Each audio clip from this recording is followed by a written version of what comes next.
Bom, boa tarde a todas e a todos. Um prazer poder estar aqui na Câmara dos Deputados. Em nome do deputado Reginaldo, eu gostaria de cumprimentar todos os deputados que se encontram aqui, o relator do projeto de reforma tributária. Obrigada. Que está aqui o deputado Aguinaldo e o deputado Baleia Rossi, presidente do meu partido. É um prazer muito grande poder estar nesse momento que pode ser um momento histórico para o Brasil. Comentar deputado Arnaldo Jardim, Vitor Lippe, Clodoaldo Magalhães, Mauro, que estive conversando agora há pouco, a culpa foi dele pelo atraso. Atrasei 5 minutos porque ele me segurou um pouquinho. Glaudstein e... Newton acabou de chegar também. Enfim, prazer poder estar aqui. Bom, quando eu recebi o convite por parte do deputado Newton Cardoso, eu falei, eu não sei o que eu vou fazer lá, porque afinal a bola está com vocês, né? A reforma tributária está na mão de vocês. Mas assim, passar um pouquinho e muito rapidamente da minha pouca experiência nesse assunto. Eu me lembro quando eu estava fazendo faculdade no Rio de Janeiro, era do primeiro ou segundo ano da faculdade, nós estávamos no momento da Constituinte. E naquele momento, pela primeira vez, alguém comentou alguma coisa de um tal do imposto único, né? Um tal de IVA que eu nem sabia o que se tratava. Então, assim, a gente fala de reforma tributária há um bocado de tempo. Eu estou falando de 1987. Não que eu tenha tanta idade, é que eu entrei muito cedo na faculdade. Tem uma diferença em relação a ele. Eu entrei na faculdade com 16 anos e eu me lembro que desde então eu venho acompanhando um pouquinho essa questão da reforma tributária. Acompanhei a Constituinte, a Constituição. O ex-presidente Fernando Henrique tentou por 2 vezes, né?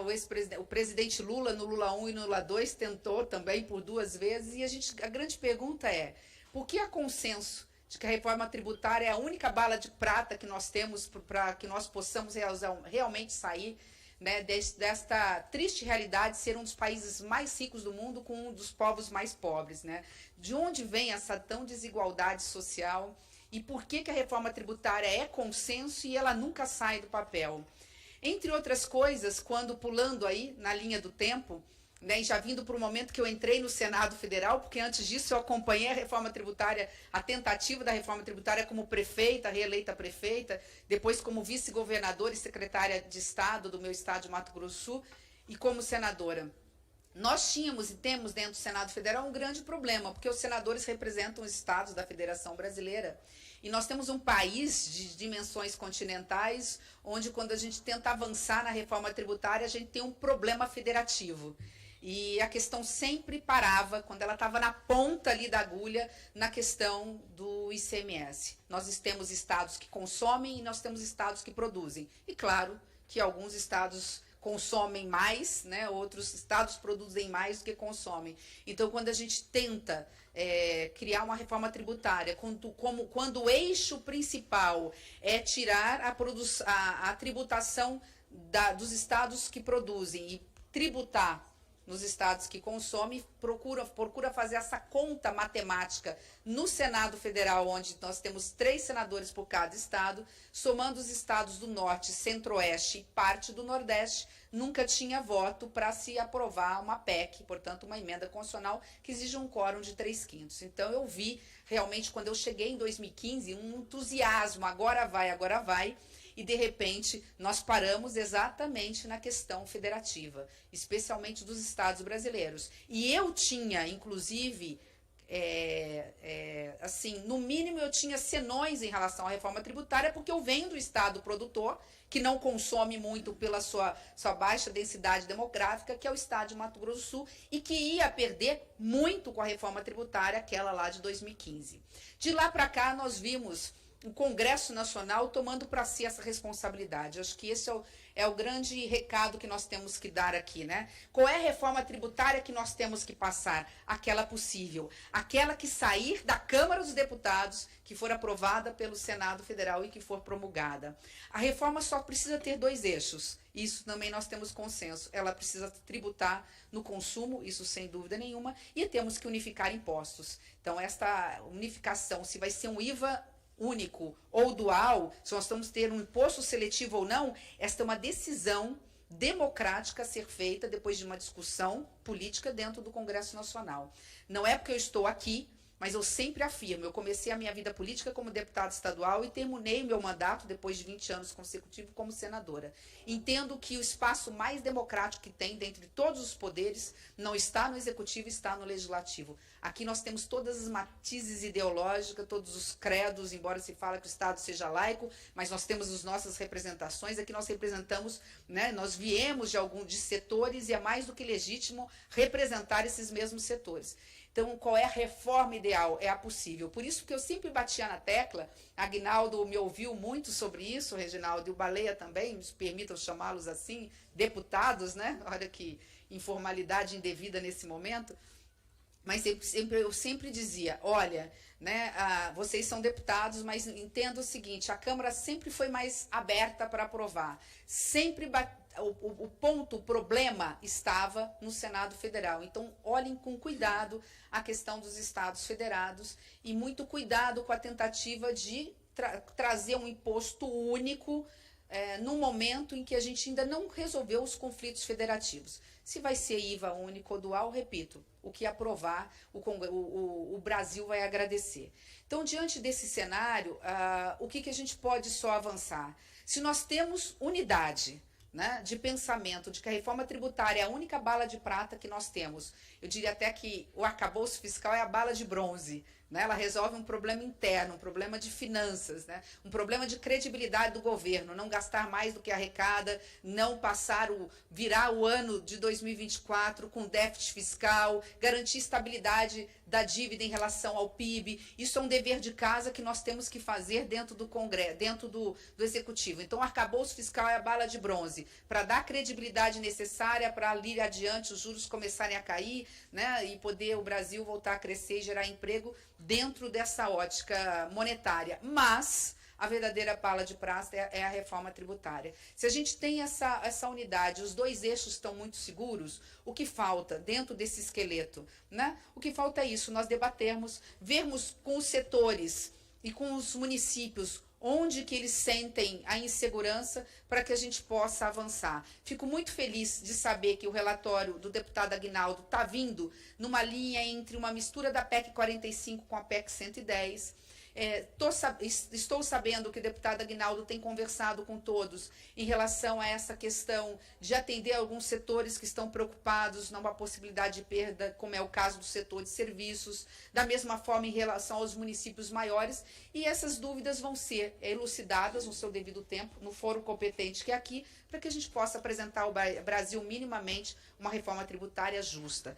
Eu coloquei algumas coisas muito rápidas, porque político, quando não anota, tende a falar demais, e quero encerrar em 5 minutos para poder conversar, como disse, mais ouvir do que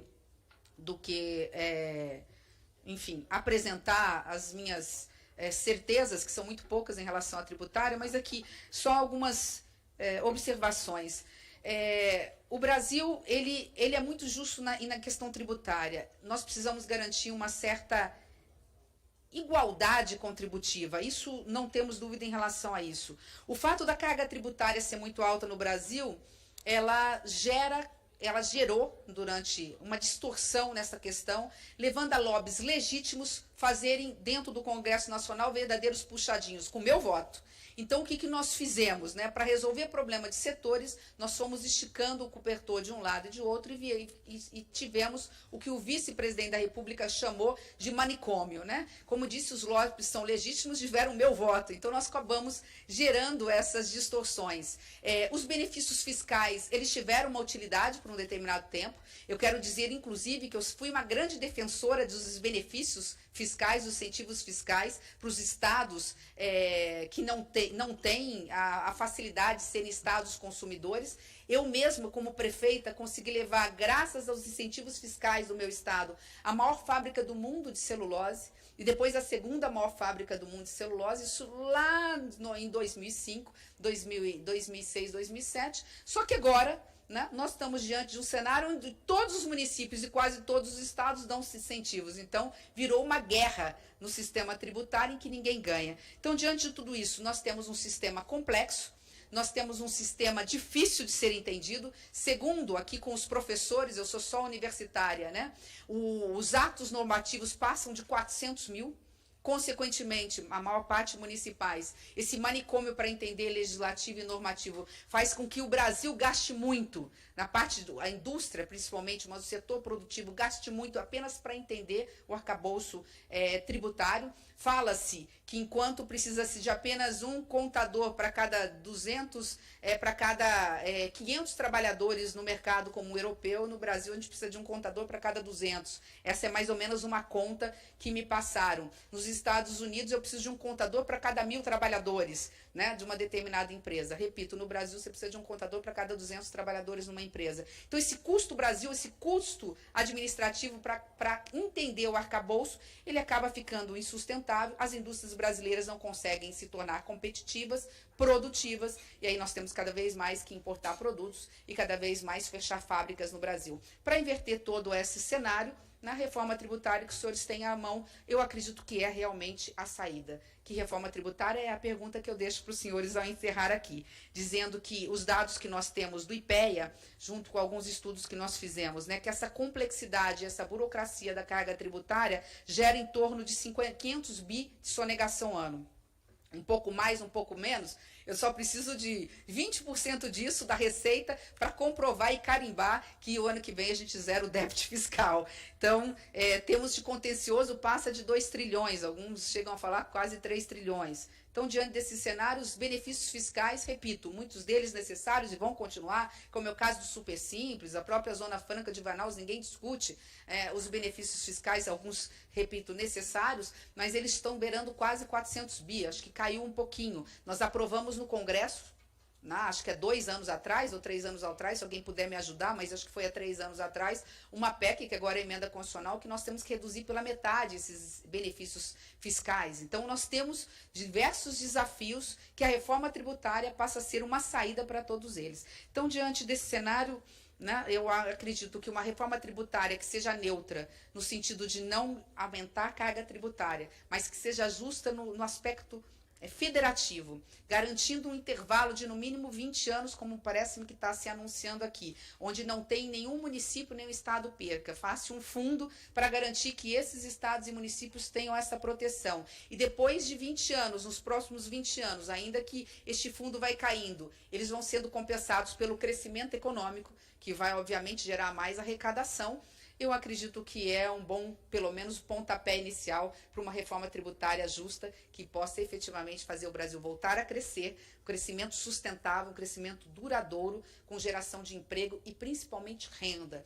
Porque o setor da indústria, nós sabemos que, embora não seja o que mais empregue, é aquele que mais gera emprego com qualidade, porque ele consegue pagar um salário acima da média do salário mínimo. Com essas considerações iniciais, eu agradeço mais uma vez a oportunidade de poder estar aqui, né, lá no Ministério do Planejamento e Orçamento nós estamos à disposição, os números estão à disposição dos senhores, porque são públicos, o IPEA é de vocês, a Luciana, que é a nossa presidente, está aqui, ou pelo menos estava até há pouco tempo, não sei se a Luciana ainda está aqui. Senta para cá, Luciana, seja bem-vinda.